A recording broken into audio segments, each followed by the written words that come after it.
Hi, it's Julala here. I'm going to give a little video on how to use the Unity Maxim meters and HUDs, or the meter and HUDs that we use at the Ancient Order of Centaurs, and also how we use the pouch.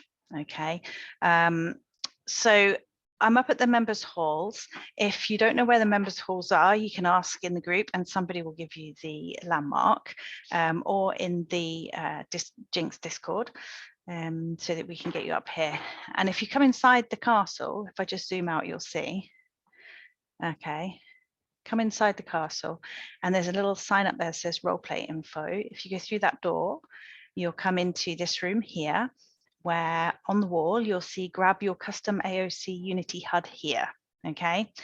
Now, you can get Unity Maxim stuff from the Unity Maxim store, but to set it up to be used here at the AOC, you need to grab the setup HUD from here. Okay, so Unity, whenever a region, a roleplay region community gets involved with Unity Maxim, we have our own tailored setup HUD with our own species and stuff. So, so come and grab it here. And I'm going to start fresh. So I'm not going to put my proper meter on now. I'm going to start again so that it'll be as you see it. Okay.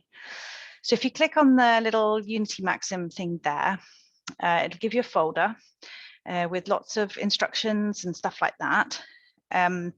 What I'd like you to put on to start with is what it says Unity Maxim Meter version 5.5. And you can see now above my head, I've got some writing. And we're going to put Unity Maxim HUD 5.5. And that's going to appear on the left side of my screen. And I'm going to put on Unity Maxim AOC Setup version 5.12. Okay.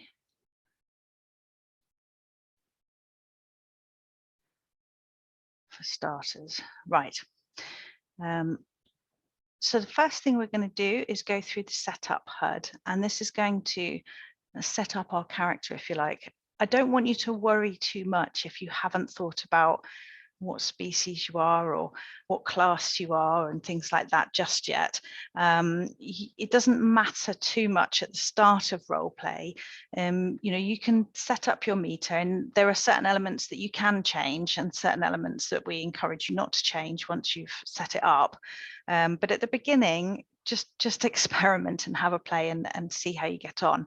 It also allows you to engage in some of the role play activities that we do here before you perhaps have set up your character's backstory and who you actually are. Okay, so we're going to go through this process. So the first button on here says voice, and you can choose a masculine voice or a feminine voice or a custom voice. Okay, so I'm going to choose feminine on there.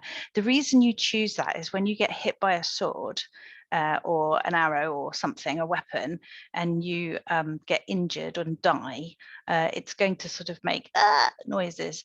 So that's why you can choose feminine, masculine, or you can actually upload your own or put your own sounds into there. So if you are a creature that is neither feminine nor masculine, you can put your own sounds in there. So we're going to choose a class. Now, some of the classes here at the Ancient Order of Centaurs are reserved or can only be applied for. Okay, so there's only one queen. Okay, so don't choose queen. But you can choose most things on that first page that you can see there on my screen. Okay, let's just go through. The second screen, yep, you can choose any of those. Third screen, got merchant, brewer, blacksmith, druid, shaman, priest, healer, priestess, seer, and soothsayer. Yep, you can choose any of those. On the next screen, we have winemaker, miller, chef, mage, mystic, sorcerer, wizard, apothecary, elder. Now, and warden. Now, warden and elder are reserved classes. So please don't choose one of those, okay, but the rest you can. And on the last screen, I think it is, yes it is, most of these are classes that you apply for, that you can't choose one. The exception to that is commoner. The rest, so house leader, guide, guardian, bard, barkeep, teacher, listener, librarian, and scribe. And over to my left, you can see one of our scribes.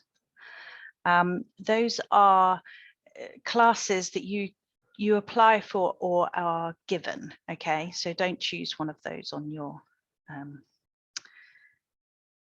your setup unless you've been given that. So for the purposes of today, I'm going to go back and choose something. I'm going to choose, oh, Dame. Yes, definitely Dame. There we go. Okay. Now I want to choose a race. Now a race is what I call a species. Okay. There are certain races that are allowed in the Ancient Order of Centaurs and some that aren't, okay? We don't have a unlimited amount of species that are allowed here, otherwise it wouldn't be the Ancient Order of Centaurs, okay? That said, we do allow more than centaurs. So most of the species that are on our list are demi-humans, so half human and half something else, okay? And you can find all those on the website. So this is the Ancient Order of Centaurs website, which is part of the Jinx website. And this is the roleplay section. And you can see on the menu down here, there's a whole load of stuff that you can have a look at. And one of the links here says races, species in the AOC. And here you'll see the list of accepted species, okay? And you can see here, obviously, centaur is the dominant species here, obviously, but there are more that come after that. So dragataurs, canitaurs, felitaurs, merfolk, which encompasses quite a lot of different species, actually, including mermaids, hippocampators, Cecilia, fauns, we've got satyrs, reptors, which could include anything that is sort of half reptile and half human, something like a lamia or a naga, insectors, where there's a human part and an insect half part, aviantor, and I put that as a kind of broad bird, half human, half bird, which includes harpies and things, okay? And a few others. Now, the two that I want to bring your attention to here are shapeshifter and beast. Beast is an absolutely reserved species. You cannot choose that one, okay? That one is there for people who have been members of the community for a very long time as a beast and then want to take part in some role play. Okay, it was developed specifically for a couple of people who had been members of the community for a very long time before we even started the role play. So it's not a standard species, so don't choose it.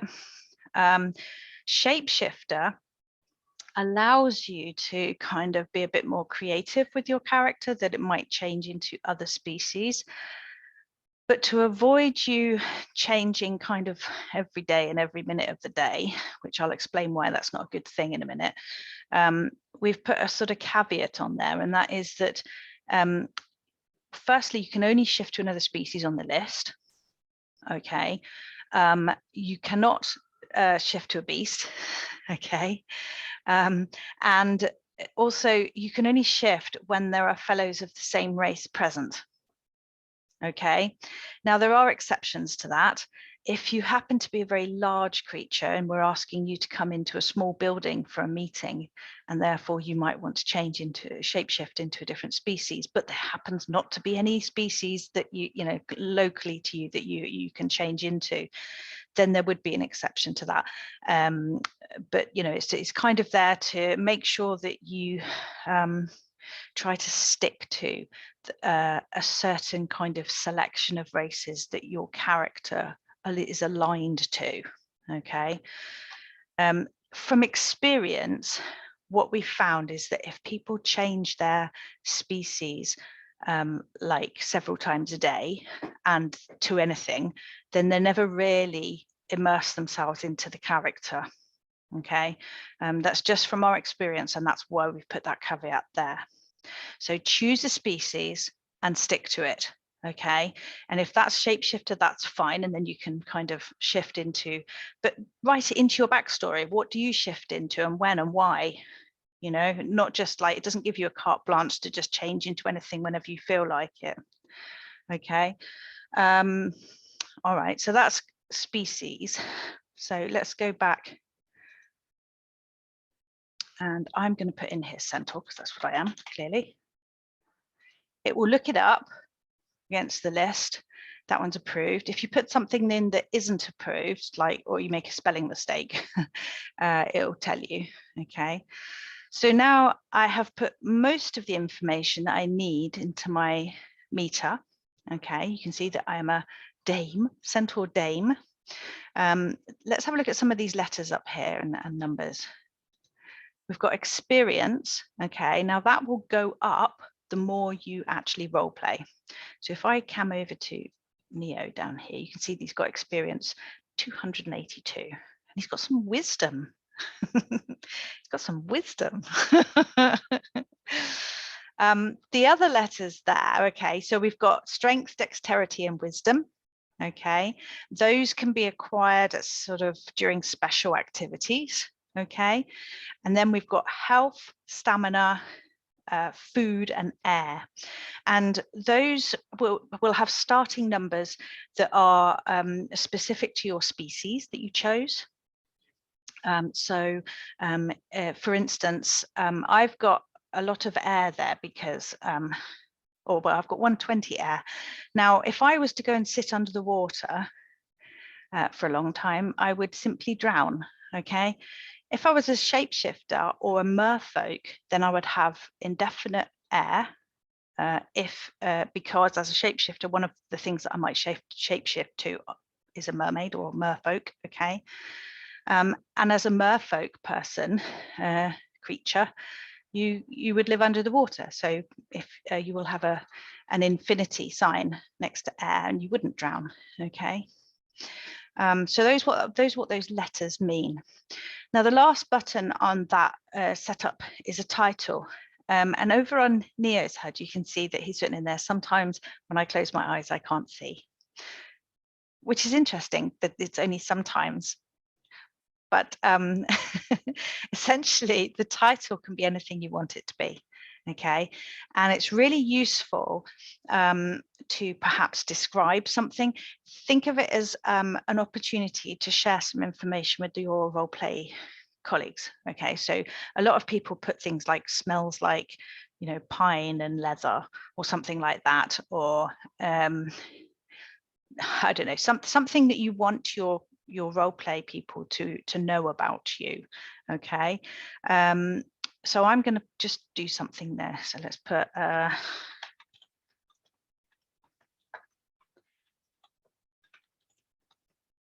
I think you can put multiple lines in here actually.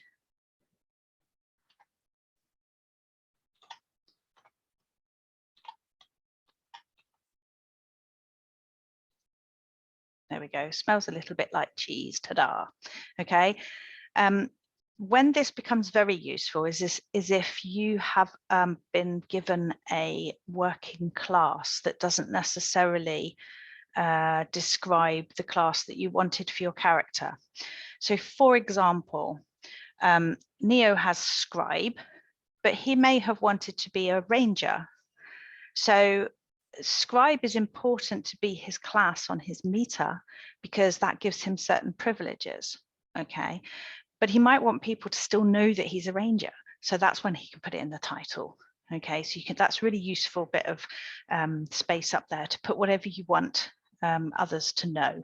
Okay, at the bottom of the setup HUD is a really very important button. Okay, and it has an R on it. If you press that, you can see that it has save and restore. Now, it's technology, things go wrong, okay? So I recommend that you save your meter data regularly. Now, mine's all at 0 now, but you can see with Neo's, he's got a 282 experience there. Now, if he suddenly lost that because of a glitch, technical glitch, that would be quite disappointing. Okay, so if you would press save, the information goes from your meter into your setup HUD, and you can take that off then, okay, and put it in your inventory. You could even make a copy of it to be super safe. And then if it's safe in your inventory and your meter does have a kind of funny moment and lose its data, you can then bring out your setup HUD, press R and press restore. And when you press restore, it will move the data from the setup HUD back to your meter. Okay.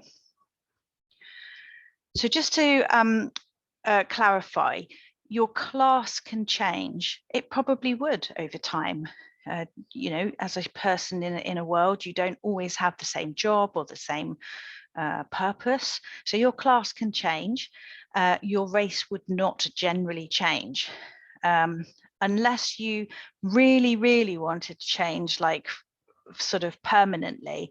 And then what you would have to do is write some kind of story as to how that happens, whether your character dies off and then you create a new character, or whether there is some thing that happens, okay, that like some magic thing or something like that that happens that means your race changes. That's okay to do it once. It would not be okay to do it like over and over, because that kind of negates the whole point of only having one race. So over to this HUD on the left-hand side of the screen. Okay, this is showing our health, stamina, food, and air. There's an O button on the left, and you can see you can put yourself into different modes here for tournaments and stuff. Now, probably the most important here at this stage is the OOK button, or out of character, okay, and normal. So if you press the OOK button, you can see that all the writing disappears apart from the OOK, okay? This tells people that you're not currently role-playing, okay? Generally speaking, if you've got your meter on, you're up for roleplay, okay?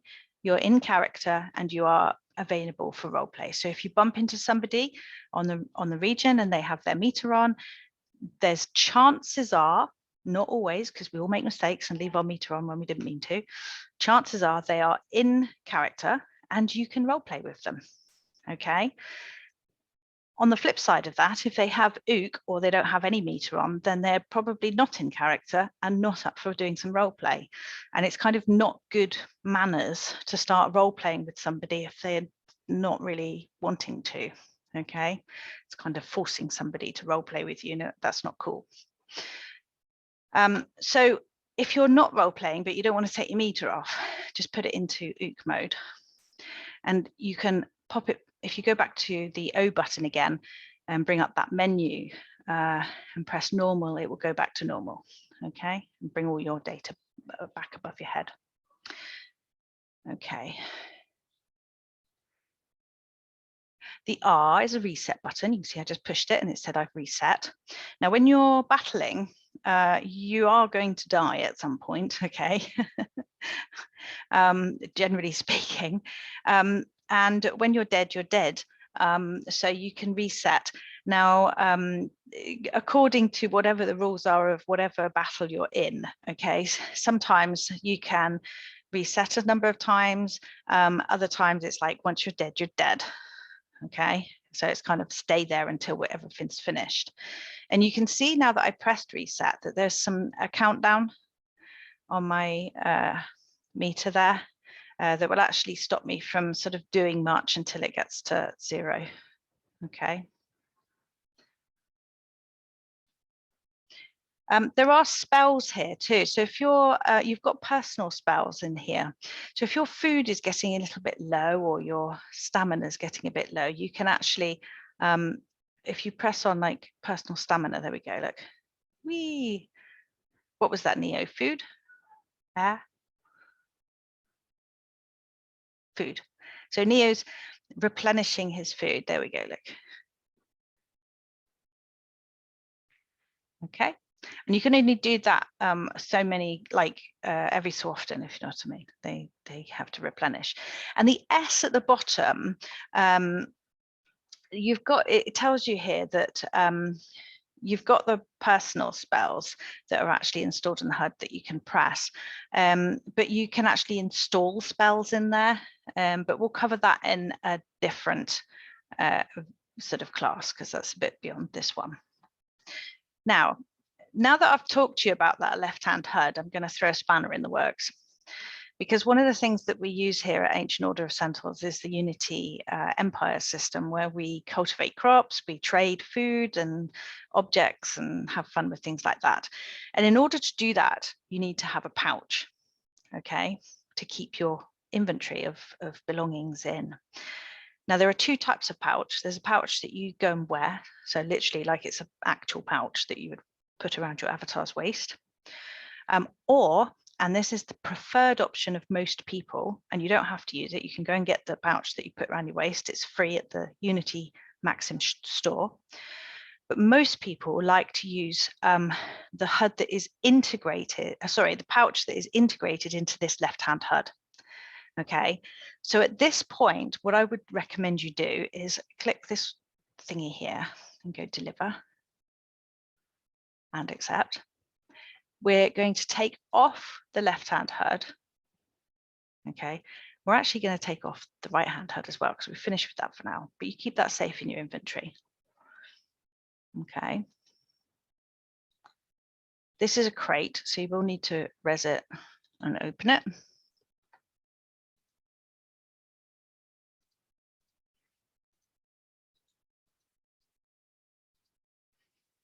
And in here, we can find a replacement HUD. Looks very similar, doesn't it? It's just initializing, there we go. Looks very similar to the one I had on before. The only difference being that up the top there, there's a P. And if you press P, these are the instructions for your pouch. Okay, and there's nothing in my pouch at the moment, so I can't do anything with it, but that's going to change shortly. Okay, so I think that's where we're at now. We're set up. Okay, you would keep your left-hand HUD on and you keep your meter on when you're role playing. We're going to just go and get some coin now. I'm going to talk to you about coin. So we're going to go into this other room.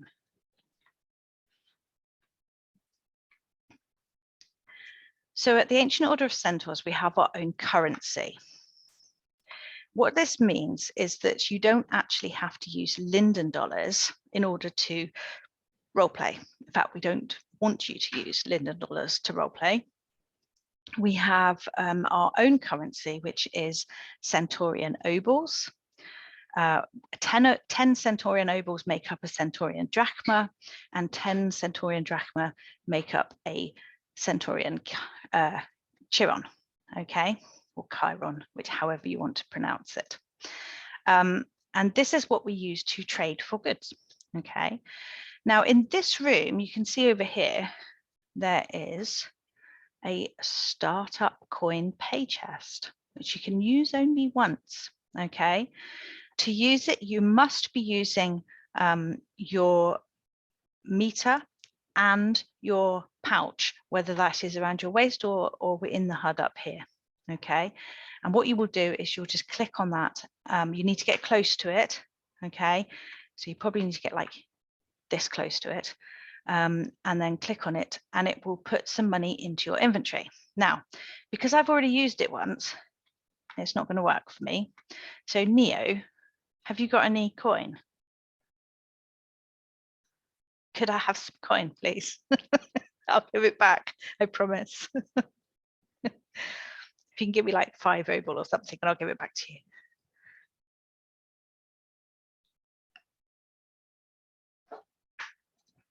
Right, so we can see in local chat It says, Neo gave Julaladamina 5 Centaurian obol. And then underneath that, it says, I now have 5 Centaurian obols. So if I click on P and then click inventory, it will tell me that I have Centaurian obol, 5 of them. Okay. Now to give them back, I would use the give button.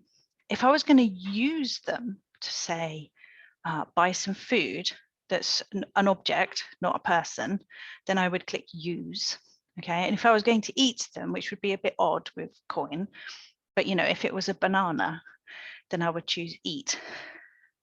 I'm going to choose give. I'm going to type in Centaurian obol, and you'll get very good at writing Centaurian obol. Click submit. I've got 5 of them, so I'm going to give 5 to, and then it'll give you a list of the people who's nearby. Neo's nearby, so I click Neo, and it says Julaladamina gave Neo 5 Centaurian obol. Okay, it's that simple. But when I go into my inventory now, it's empty. Okay. Now, working classes, so Neo, for example, can go and get coin at a different chest, which occasionally gets filled up with coin, and they can go and get paid. Okay, this chest here you can use once and once only.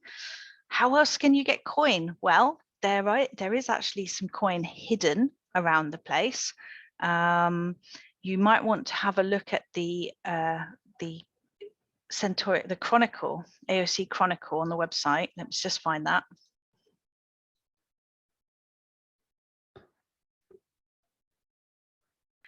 The Chronicle is where we put all of our role play, and you can see here there's lots of stories. Now, if you can go back through the pages, it starts with the most recent, and then you can work your way back. And if you go back a couple of pages, a few pages, you'll find one. Gosh, we've been busy. You can read all these and see like what we've been role playing. It's a lot of fun. I encourage people to take photos when they're role playing as well. There's a story here called Goblins and Coins. Okay, go and have a look at that story, and it will tell you a little story about when the goblins came to help Queen Julala build, and they got a little drunk, went off and lost some coin around the place. Okay. So there are 4 obols scattered across the 4 areas of Centauria, okay, just on the Centauria region, not the other regions. So if you're wearing your Unity pouch and your meter, you might be lucky enough to find one, okay? And that's what they look like, Claire. Okay. Also, of course, you could role play to get coins. You know, you could role play that you're, I don't know, grooming somebody or polishing their hooves or plaiting their hair or tail or something, and see if they'll give you some coin. You can also make stuff, and we'll do that in another class. We'll go and look at sort of cultivating crops, taking ingredients to a cooker and making food. And then in another class, we'll look at making your own unique food, which does involve you going and getting some scripts from Unity Maxim, and you do have to buy those if you want to make your own super personalized food. But you can also make food in the cookers on Centauria. Okay, so that's it for today. This class does happen, you know, periodically when people need it. If you need help with your meter, there's lots of information on the website as well. And also, I really recommend that you join the Jinx Discord. And I will put that in the text under the video. It's quite an active server, and you can ask questions in the AOC channels in there, and lots of helpful people. So enjoy.